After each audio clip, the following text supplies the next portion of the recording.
ആദ്യം നമ്മുടെ കുടുംബത്തിൽ 4 പേരായിരുന്നു, ഇത് 5 ആയി. ഇപ്പം 6 ആവാൻ പോവുക. നമുക്ക് ആദ്യം നല്ലൊരു പേര് കണ്ടുപിടിക്കണം. ദൈവമേ, ജസ്റ്റ് മിസ് വല്ലതും പറഞ്ഞിരുന്നെങ്കിൽ അളിഞ്ഞേന. ആ പറയടി. അവന് ലവ് ഒന്നുമില്ല. കുറെ പേര് ചോദിക്കുന്നുണ്ട് അവന് റിലേഷൻ ഉണ്ടോ, ലവ് ഉണ്ടോ. ലവ് ഒന്നുമില്ല. അവൻ കുഞ്ഞല്ലേ, അവൻ ഇപ്പോഴുള്ള ഒരു മെച്യൂരിറ്റി വന്നിട്ടില്ല. ഒരുമാതിരി തൊലിഞ്ഞ വർത്താനം പറയല്ലേ. എന്നെ ഇവിടെ എന്തടി നേർച്ചയ്ക്ക് വെച്ചേക്കടാ. ഇതൊക്കെ ആരോട് പറയാൻ? അവന് താല്പര്യമേ ഇല്ല, കല്യാണത്തിനോടൊന്നും ഒട്ടും താല്പര്യമില്ല.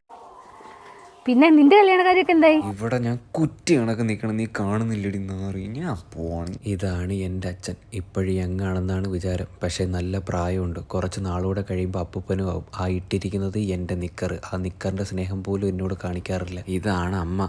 എന്നെ ഊക്കാനും പിന്നെ തിന്നാനും വേണ്ടിയിട്ട് മാത്രമേ വാതുറക്കാറുള്ളൂ. മെനങ്ങാന്ന് പറയുകയാണ്, നീ ഇനി സിംഗിളല്ല അങ്കിളാണ്. ഇതൊക്കെയാണ് ഇപ്പോഴത്തെ എൻ്റെ അവസ്ഥ. വലിയ സിഗ്മയാണെന്നൊക്കെ പറഞ്ഞുകൊണ്ടിരുന്നാൽ ലാസ്റ്റ് പെണ്ണും പുണ്ണാക്കൊന്നുമില്ലാതെ തെണ്ടി തിരിഞ്ഞ് നടക്കേണ്ടി വരും. അപ്പം അത്രേ ഉള്ളൂ.